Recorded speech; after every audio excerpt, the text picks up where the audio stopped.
Trump का target Iran के Hormuz strait और यूरेनियम पर कब्जा है। इजराइल का टारगेट ईरान के प्रॉक्सी ग्रुप का संपूर्ण सर्वनाश है। मगर सऊदी अरब के क्राउन प्रिंस मोहम्मद बिन सलमान को ईरान में तख्ता पलट से कम कुछ भी मंजूर नहीं है। सऊदी अरब के क्राउन प्रिंस पर युद्ध भड़काने के आरोप लगते ही ईरान ने बारूदी बदला लिया था। मगर अब प्रिंस सलमान के असली मंसूबे का पर्दाफाश हुआ है। वो ट्रंप और नेतन्याहू से ज्यादा घातक ऑपरेशन ईरान में चलाने का प्लान बना रहे हैं। इजरायली चैनल 12 न्यूज ने अपनी रिपोर्ट में दावा किया है कि सऊदी क्राउन प्रिंस मोहम्मद बिन सलमान ईरान के खतरे को खत्म करने के लिए मिलिट्री एक्शन चाहते हैं। यानी क्राउन प्रिंस मोहम्मद बिन सलमान ईरान के सुप्रीम लीडर मुज्तबा खमैनी के तख्ता पलट के लिए ईरान में घुसकर हमले के लिए तैयार हैं।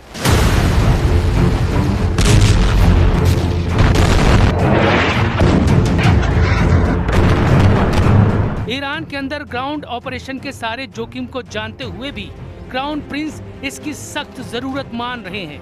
लेकिन ट्रंप फिलहाल ईरान में घुसकर हमले के लिए तैयार नहीं।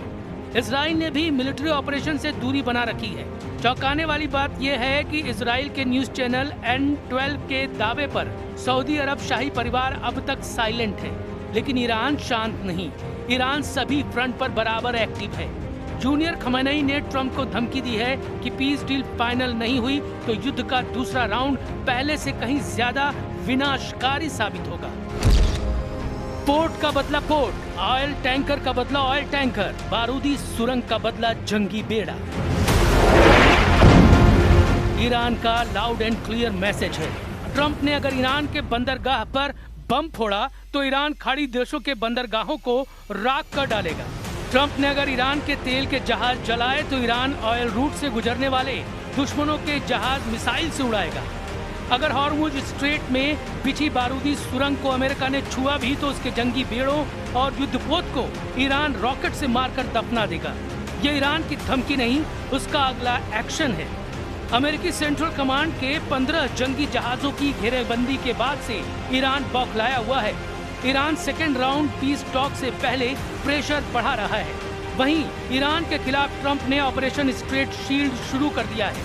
ट्रंप हॉर्मुज तेल गलियारे पर कब्जा करने के लिए ब्लॉकेड लगाकर हमले के लिए तैयार है।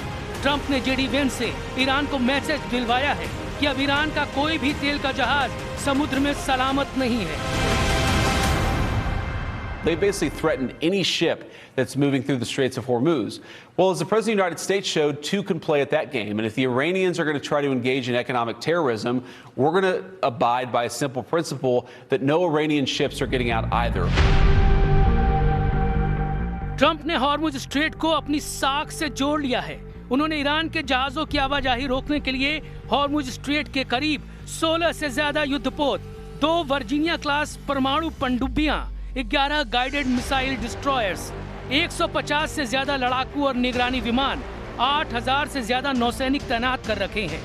ईरान भी ट्रंप को झटका देने के लिए तेल गलियारे पर जबरदस्त सैन्य तैनाती कर चुका है। हॉर्मुज स्ट्रेट पर कब्जा बरकरार रखने के लिए ईरान ने 1000 से ज्यादा फास्ट अटैक क्राफ्ट बोगहमेर और जुल्फाकार क्लास तैनात कर ली है।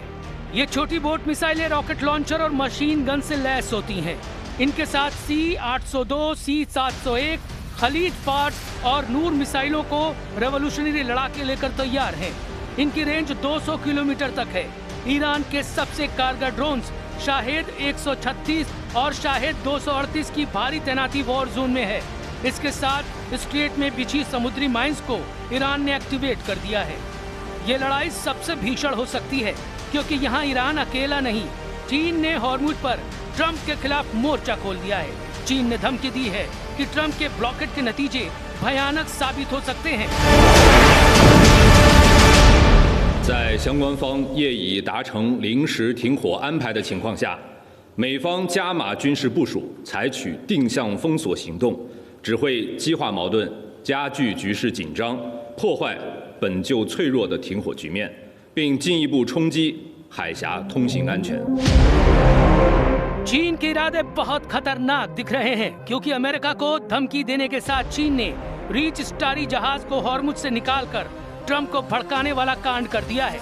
पहले फुल स्टार नाम से कारोबार करने वाली रिच स्टारी जहाज पर अमेरिका ने बैन लगा रखा है। ट्रंप के ब्लॉकेड लगाने के बाद ये जहाज दूसरी कोशिश में हॉर्मुज को पार कर पाया है। इससे पहले 13 अप्रैल को रिची स्टारी को अमेरिकी जंगी जहाजों के खतरे की वजह से वापस लौटना पड़ा था। अमेरिका ईरान महायुद्ध पार्ट 2 से पहले चीन ईरान की ताकत बढ़ाने में जुटा है।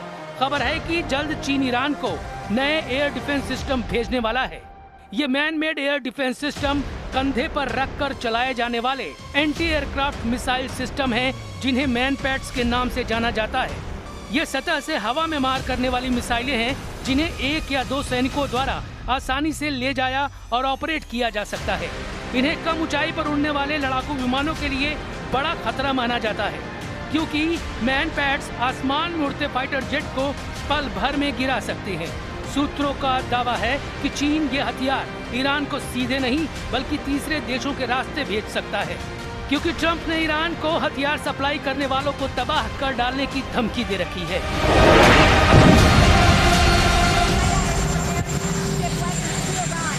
Well, if China does that, China's going to have big problems, okay? चीन नफे नुकसान का हिसाब लगाकर अमेरिका से दुश्मनी निभाएगा, लेकिन पुतिन इस मामले में क्लियर हैं। अमेरिका से युद्ध के बीच रूस ने ईरान से पक्की दोस्ती निभाई है। पुतिन ने ईरान को यह ऑफर दिया है कि वो अपना यूरेनियम रूस को सौंपकर सुरक्षित कर सकता है। क्रेमलिन की ओर से ये आधिकारिक प्रस्ताव आया है, जिसमें कहा गया कि रूस ईरान के पास मौजूद सारा एनरिच्ड यूरेनियम अपने पास रखने को तैयार है। रूस के मुताबिक ये प्रस्ताव नया नहीं है। पुतिन पहले भी इसे अमेरिका और दूसरे देशों के सामने रख चुके हैं। रूस का कहना है कि ये ऑफर आज भी मेज पर है, बस इस पर अमल होना बाकी है। रूस का तर्क है कि उसके प्रस्ताव से ईरान पर परमाणु हमले का खतरा टल जाएगा, साथ ही ट्रंप के मैक्सिमम प्रेशर अभियान की हवा भी निकल जाएगी। पुतिन ऐसे डेडलॉक को खत्म करना चाहते हैं, जिससे ट्रंप को ईरान पर हमले की वजह ही नहीं मिलेगी। हालांकि ट्रंप ईरान के यूरेनियम को इतनी आसानी से हाथ से जाने देने के लिए तैयार नहीं। उनकी नजर ईरान के 400 किलोग्राम संवर्धित यूरेनियम पर है, जिससे करीब 9 एटम बम बन सकते हैं। किस ग्रेड तक यूरेनियम संवर्धन से परमाणु हथियार बनता है, इसे भी जान लीजिए। यूरेनियम का 3 से 5% एनरिचमेंट बिजली बनाने के लिए किया जाता है। 20% तक यूरेनियम एनरिचमेंट रिसर्च और स्पेशल यूज के लिए होता है। यूरेनियम को 90% तक संवर्धित करके परमाणु हथियार बनाया जाता है। पुतिन ने ईरान के एटमी प्रोग्राम का कवच तैयार कर लिया है। चीन ने अमेरिका को हॉर्मुज में फंसा दिया है। ईरान के पास पीस डील के सेकेंड राउंड में दबदबा कायम करने का अच्छा मौका है। मतलब सीज फायर 14 दिन से आगे बढ़े या नहीं, ईरान ट्रंप की टेंशन हाई रखने का इंतजाम कर चुका है।